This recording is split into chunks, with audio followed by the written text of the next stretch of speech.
Düşünürəm ki, evlilik xoşbəxtlik demək deyil, birlikdə olmaq da xoşbəxtlik demək deyil.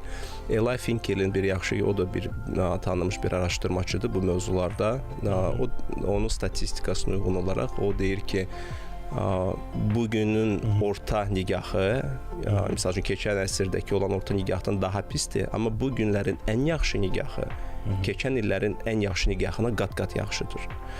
Çünki nikahların evolyusiyası olubdur. Bəli, artıq biz maddi ehtiyaclara görə ailə qurmaq məcburiyyətində deyilik. Çünki həm qadın da, həm kişi də qazana bilir.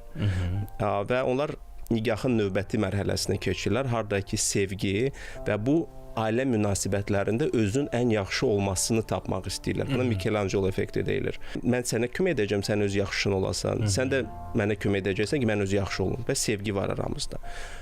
Bu konstruksiya da...